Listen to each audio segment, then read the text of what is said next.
Hello, fifth graders. Welcome to lesson 5.7, Subtract Mixed Numbers with Regrouping. Let's get started.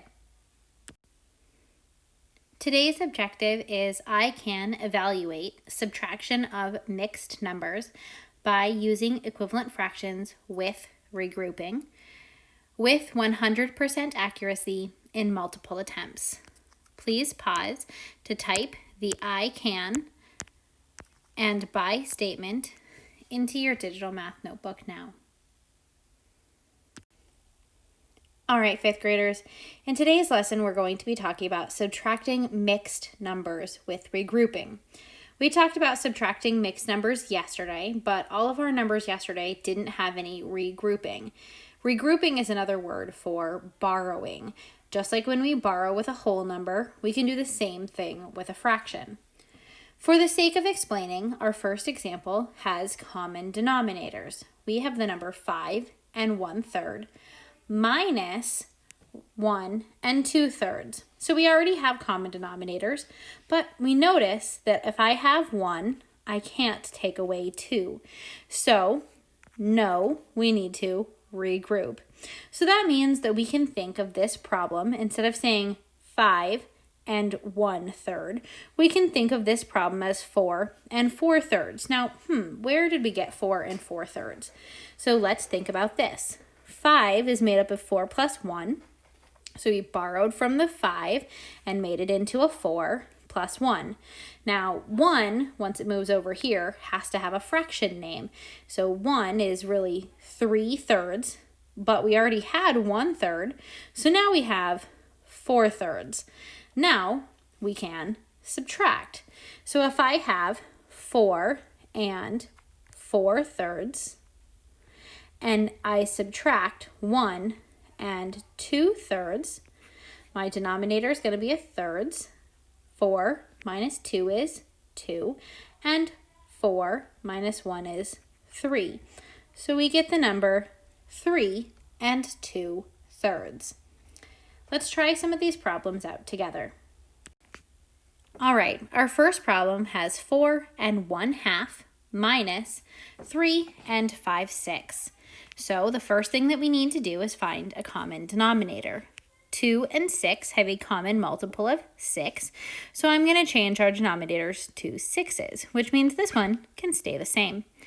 But we have to change 4 and 1/2 into something over 6. In order to change a 2 to a 6, we multiply by 3 on the bottom, which means we need to multiply by 3 on the top. 1 times 3 is 3. So now we have the number 4 and 3/6. So I'm going to rewrite this 4 and 3/6 minus 3 and 5/6. So here's our problem. If we have 3/6, we can't take away 5/6. So we're going to regroup or borrow. We're going to come next door to the 4 and cross it out and make it a 3. Now we're going to move that 1 over here, but you can think of this kind of dashed line in the middle. And on the right side of the dashed line, we're in fraction land. And in fraction land, numbers have to have fraction names. So 1 is equal to 6/6. So instead of using 1, I'm going to use this 6/6. And I'm going to add it to the 3 that I already had. So that means that I have a total of 9/6. 9/6 is bigger than 5/6, so I can subtract. 9 minus 5 is 4/6. And 3 minus 3 is 0. So we just have 4/6. Let's simplify 4/6. 4/6 is even, so it can be divided by 2 on the top and the bottom, which gives us 2/3. So 2/3 is our answer. Now, I know you won't have room for all of this in your digital math notebook, but make sure that you're typing in your answers as we go. In our next problem, we have the whole number 9. Now, I'm going to still write this out, and I'm going to write it out like this. 9 and 0/8. Now, I picked eighths because 3 and 7/8 already has an eighth. and I know I need common denominators. So 9 and 0/8 because I have 0 extra pieces, minus 3 and 7/8. Now, this is again where we might stop and think, okay, I should do 7 minus 0, but it's not 7 minus 0, it's 0 minus 7, which we can't do. So we've got to borrow. We're going to come next door to the 9 and borrow, and it's going to become an 8. And we're going to move the 1 over here to fraction land, and in fraction land, its name has to be 8/8, because 8/8 is equal to 1. Now, 8/8 plus 0 is still 8/8. But now we can subtract, which is why we put it over there. 8 minus 7 is 1/8, and 8 minus 3 is 5. So over here, our number is 5 and 1/8. Pause now to type your answers into your digital math notebook. All right, friends, time for the lesson activity. I'll get you started, and then you'll finish up on your own. Our first problem is 2 and 1/6 minus 1 and 2/7. The first thing that we need to do is find a common multiple of 6 and 7. Let's go with the number 42. We can reduce it if we need to, but we know that 6 times 7 is 42, so both numbers are going to go into it. So our first step is to change our numbers. So 2 and 1/6 is going to change into something over 42. So in order to change a 6 into a 42, we multiply by 7. And if we multiply by 7 on the bottom, we have to multiply by 7 on the top. So 1 times 7 is 7. Now let's change our other number. We have 1 and 2/7. And we're going to change 7 into 42, which means we needed to multiply by 6. If we multiply by 6 on the bottom, we have to multiply by 6 on the top. So 2 times 6 is 12.